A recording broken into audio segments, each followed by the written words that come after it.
Hello, ladies and gentlemen of the thing called the internet. J-Bo here with a cool video. I hope so anyways.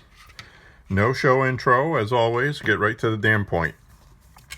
Just got done installing new grips on this wonderful Smith and Wesson police trade-in. This is a law enforcement tactical model. The interesting thing about this is, of course, we got the .40 caliber introduced on the scene, and Smith and Wesson had already had these pistols in different calibers, so they came out with the .40.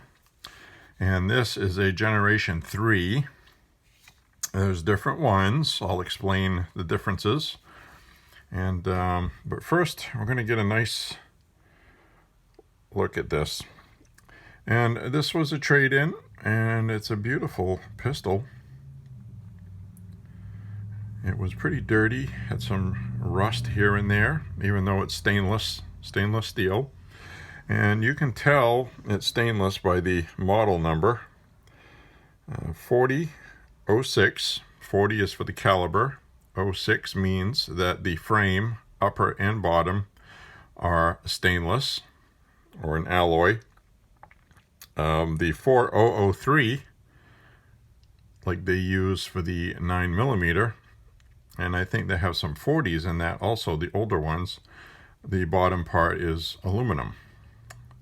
So all these numbers and codes mean something, and I will get into that as well also as we learned the history of this pistol.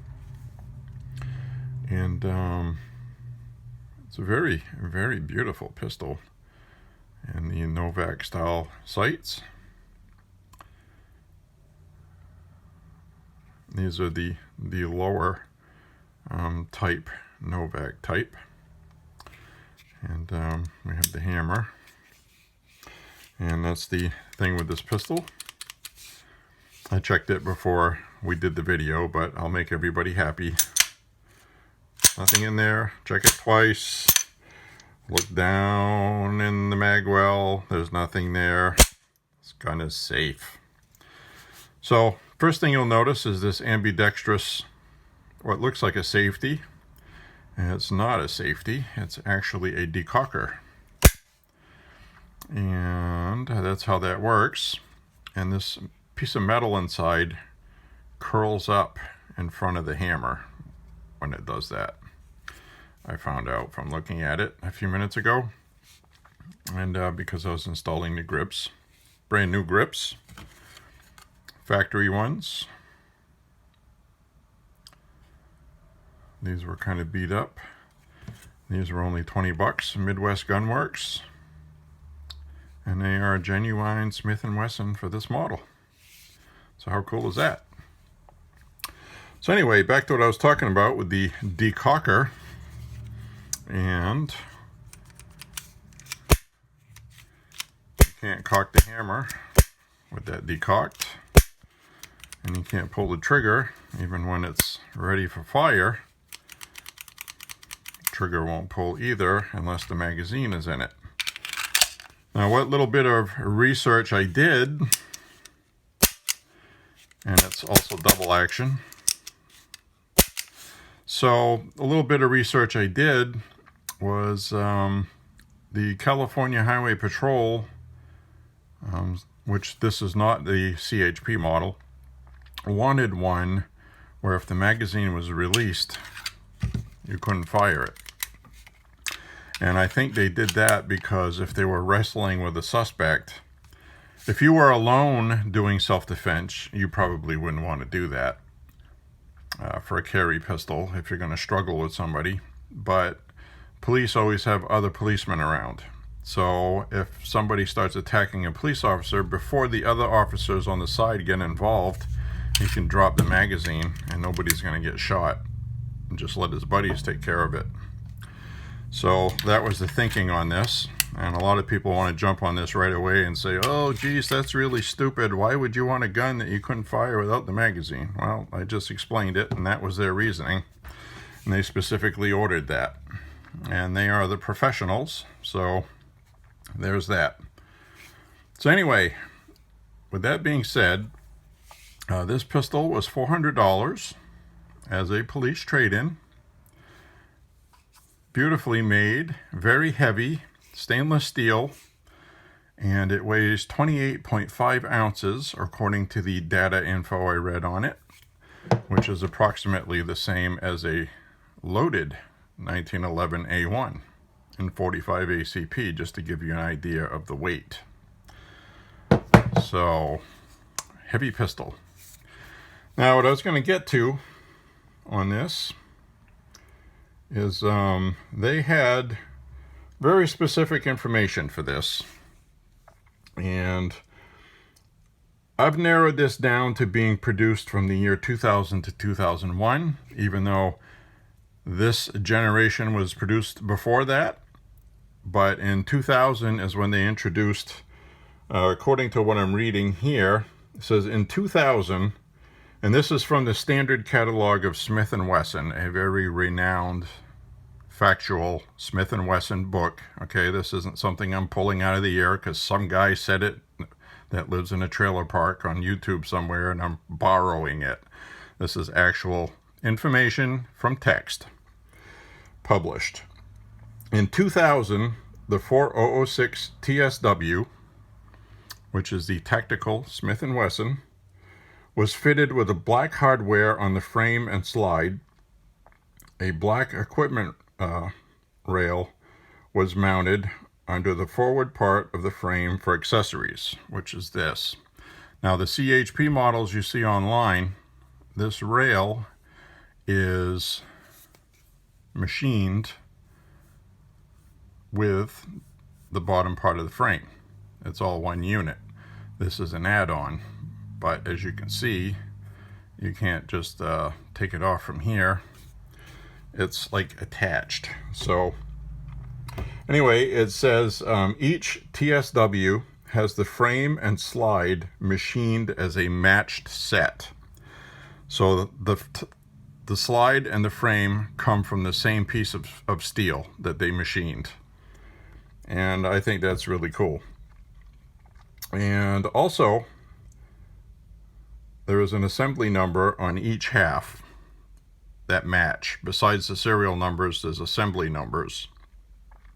So if you are trying to find out if you have an all original one or this and that, you should be able to cross-reference those. Those numbers should match from the top slide and the bottom frame. And also, they added a loaded chamber indicator. You can see the rim of the cartridge down in there if it was loaded, which is cool because my 40 Smith & Wesson SD40 VE also has that, and I find that to be very useful because you can just take a quick look and you can see around in there, and that's really good. So with that, they also have the front strap on this year now is checkered, it says. So apparently, that's what it says here. It says each front strap is now checkered, and the barrel bushing is fixed. So the frame and slide are fitted with oversized frame rails. That's the other thing. So they made the rails bigger, and the weight is 28.5 ounces, and it says produced from 2000 to 2001 for this specific model here. Although you will see other ones online for other years, this is for this specific one. So that is nice, handy information. And what we noticed when we were shooting this past weekend is that it is a cream puff to shoot. Because of that weight, this firearm is not snappy. You don't have that snappy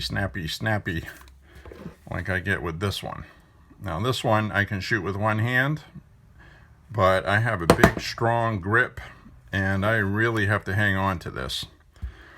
And with two hands it's fine, you know. And this one here, you can shoot with one hand, two hands, and it was just plinking. It's a plinker. I mean, plink, plink, plink, plink. It's a really excellent, excellent handgun. And this was definitely a good buy. And this is just a beautiful firearm. I just love to see all this machined metal and the ergonomics of it. Like you see this little divot right here. You see how that is scooped out? That fits your finger perfectly. It's nice and comfortable. There's no ridges. It's like it was made for that. And I understand there are other years where this trigger guard differs from one year to the other on certain ones for certain reasons. But police trade-ins are really interesting because when they're traded in, the officers usually don't use them that much. This really does not have any internal wear to speak of, because you do your, I don't know what police officers do, is probably either every 6 months or annual, where they do their target training and they have to pass a certain amount of target skill or whatever they do. If you're an officer watching this, leave us some information. Leave a comment, explain what it is you guys had to do. But basically these were carried a lot, but they weren't used very much. And this one obviously had some kind of Kydex holster because it does have some Kydex wear on it. And but that's just superficial outer wear, no big deal.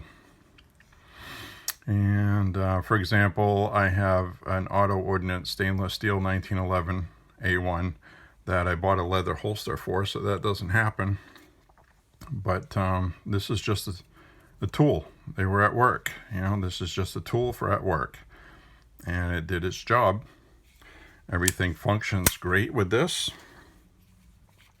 Has a great trigger pull. Slide locks back, and what we did notice with this is sometimes the magazine empties and the slide doesn't lock back, and other times it does. And we've kind of attributed that to the magazine mystery. Now these magazines are virtually impossible to find, the original magazines. And this one here says 11 shots. It's supposed to be a 10-shot pistol. Magazine says 11, and you cannot get 11 in this magazine. Once you get 10 in here, it just stops. Disassemble the magazine. There is no block in here to prevent you from putting 11. Like maybe somebody had this and you know they were just going to carry 10 rounds for some reason. And the other thing I noticed is on the back here, you can probably see that it looks a little uneven and slightly dented around here. So I don't know if there was some kind of issue that a Smith fixed by smacking the hell out of this and taking something out of here. And maybe I don't know what the history of this is, but the magazine ran fine. There was no malfunctions whatsoever, other than the slide not locking back every other magazine. There was no functionality issues at all. And the other thing I wanted to point out is the 9mm one for this series, which would be the 4003 magazine, looks about the same, and from what I've heard, they will fit into each other. The 9 will fit into this and vice versa. But they have this little raised bump on the magazine. This will prevent you from putting it in a 9mm. It just won't go. So that is the thing with that. Magazine goes in nice and easy. Comes out nice and easy. Very cool mag release button. Slide stop. And I'm not going to bore you with taking this down, because basically you just lock it back like this.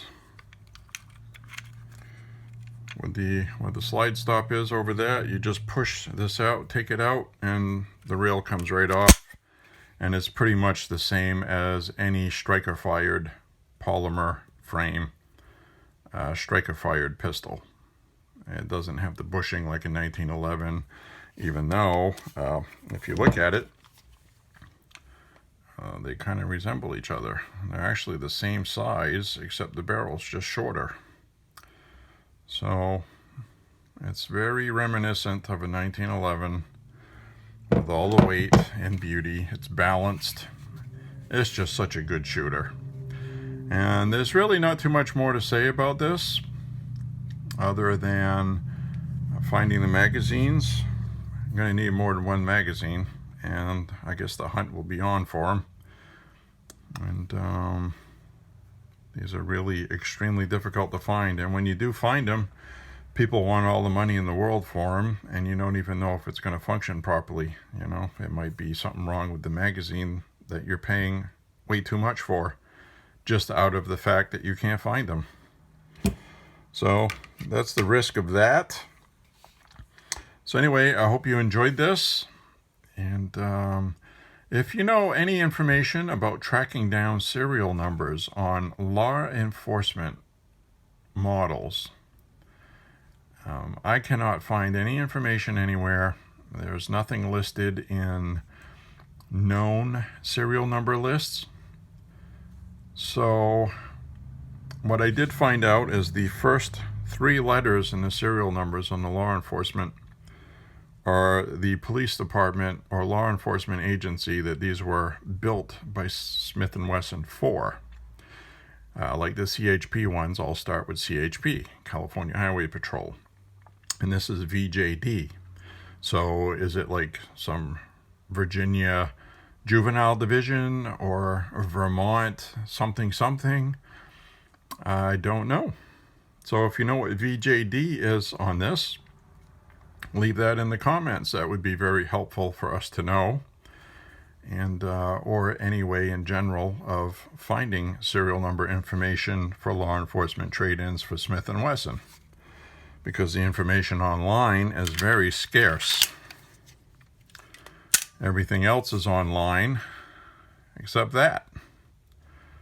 So that's all the information I have on this beautiful pistol, and we are going to get a shooting video of that this weekend, and I will upload that. That's going to happen for sure, because the weather is going to be unusually warm in Maine this weekend. It's going to be 75 degrees. And we are going to be shooting this pistol, and I will be sure to get video, and I will share it with you. So we'll do one more quick kind of like pass so you can get a look at the little nooks and crannies. You will see some wear, maybe a little dirt, because we did go shooting and I just basically wiped it down. It needs to be cleaned again. And you can see the beautiful markings on this right there. You got the little Smith and Wesson logo.